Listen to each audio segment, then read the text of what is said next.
உலகமெங்கும் இருக்கிற தமிழ் மக்களுக்கு தாங்க இந்த காணொளி. சிவன் மேல அக்கறை இருந்தால் மட்டும் இந்த காணொலியை பாருங்க. அது மட்டும் இல்லாமல் தஞ்சை பெரிய கோயில் மேல சிறப்பான ஒரு அக்கறை இருக்கிறவங்களும் இந்த காணொலியை பாருங்க. நம்ம எல்லாருமே தஞ்சை பெரிய கோயிலுக்கு முன்புறம் மட்டும் வந்துட்டு பார்த்துட்டு கடந்து போயிடுறோம். 100% பேருமே அப்படிதான். இந்த தஞ்சாவூர் அந்த தஞ்சாவூர் பகுதி மக்களுக்கு மட்டும்தான் தெரியும் இந்த கோவிலுடைய பின்புறம். அதாவது இந்த கோவிலுக்கு 3 பாதுகாப்பு சுவர் உண்டு. 3 அடுக்கு பாதுகாப்பு சுவர். அதில் நீங்கள் பார்க்குறது தான் இந்த 3வது அடுக்கு. நம்ம நிற்கிறது தான் அகழி.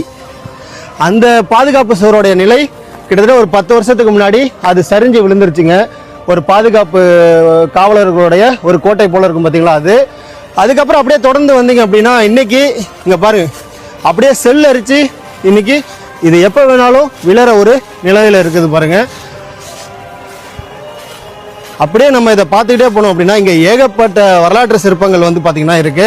இந்த கோவிலுடைய கற்கள் வந்து கண்டிப்பாக ஒரு கோவிலில் இருந்து தான் எடுத்து கட்டப்பட்டிருக்கணும். அப்படி இல்லை அப்படின்னா தஞ்சை பெரிய கோயிலில் மிச்சமான கற்களை வச்சு கட்டியிருப்பாங்க.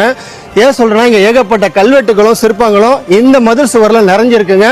அது மட்டும் இல்லாமல் நான் பார்த்த ஆச்சரியமான ஒன்று, அந்த காலத்தில் தஞ்சை பெரிய கோயிலை கொள்ளடிக்கிறதுக்கோ இல்லை புதையல் எடுக்கிறதுக்கோ எதிர்ப்படைகள் வந்து தாக்கப்பட்டிருக்கோம் இல்லைங்களா, அந்த மதில் சுவர்கள் அதற்கான அடையாளங்கள் அங்கே இருக்கிற போல இருக்குது பாருங்க. அந்த கல்லில் பீரங்கியோட குண்டு வந்து பார்த்தீங்கன்னா பாய்ஞ்ச போல இருக்கும். அது 1 இல்லை 2 இல்லை 3 இருக்குது இந்த இடத்துல.